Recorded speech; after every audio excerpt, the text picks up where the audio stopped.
Slog ওভারে শীতের মারকাটারি innings. আজ আরও নামল তাপমাত্রা। আজ কলকাতার সর্বনিম্ন তাপমাত্রা 15.8। এ রাজ্যে বাধাহীন উত্তরে হাওয়ার দাপট। আমরা সরাসরি চলে যাব, আমাদের সঙ্গে মুহূর্তে সরাসরি রয়েছেন ময়দান থেকে আমাদের প্রতিনিধি দেবারতী ঘোষ। দেবারতী, তাহলে এবার কি যাকে শীত পড়ার সম্ভাবনা রয়েছে?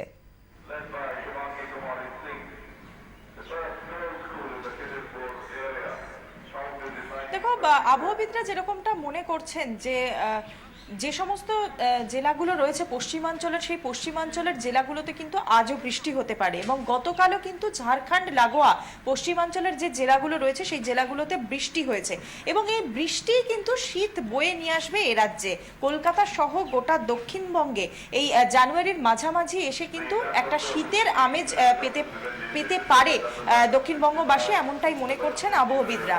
এবং যেরকমটা হিমাচল প্রদেশ, কাশ্মীর, এখানে বরফপাত হচ্ছে এবং তুষারপাতের ফলেই কিন্তু সেই তুষারের ওপর দিয়ে বয়ে আসা ঠান্ডা বাতাস সেটা এ রাজ্যে প্রবেশ করবে এবং তার সঙ্গে সঙ্গেই এ রাজ্যে আগামী কাল থেকেই মনে করা হচ্ছে যে শীতের দাপট বাড়বে। মূলত আজকে বুধবার সন্ধেবেলা থেকেই একটা শীতের হাওয়া অর্থাৎ ঠান্ডা হাওয়া এ রাজ্যে প্রবেশ করতে শুরু করবে এবং হাওয়ার দাপট বাড়বে।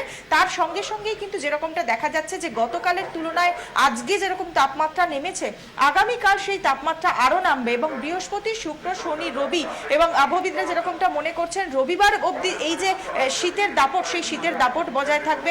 পশ্চিমাঞ্চলের জেলাগুলোতে শৈত্যপ্রবাহ হতে পারে বলেও এমনও আশঙ্কা করছেন আবহাওয়াবিদরা।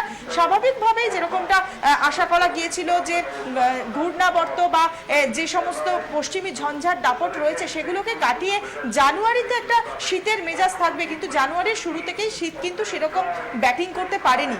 জানুয়ারির মাঝামাঝি এসে সেই শীত খানিকটা শহরের মানুষজন উপভোগ করতে পারবে, অর্থাৎ জাঁকিয়ে শীত পড়বে, অর্থাৎ শহরের মানুষজন অন্তত লেপ, কম্বল বা চাদরের যে আরাম সেই আরামটা পাবেন বলেই আবহাওয়াবিদরা মনে করছেন। সঞ্চিতা, ধন্যবাদ। দেবারতী ঘোষ সরাসরি আমাদের সঙ্গে ছিলেন ময়দান থেকেই।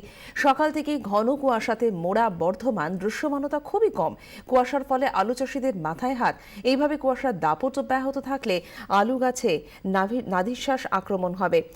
কুয়াশার জেরে অবশ্য তাপমাত্রা অনেকটাই বেড়ে গেছে, ফলে বর্ধমানের শীত হাইজ্যাক জানুয়ারির দ্বিতীয় সপ্তাহে।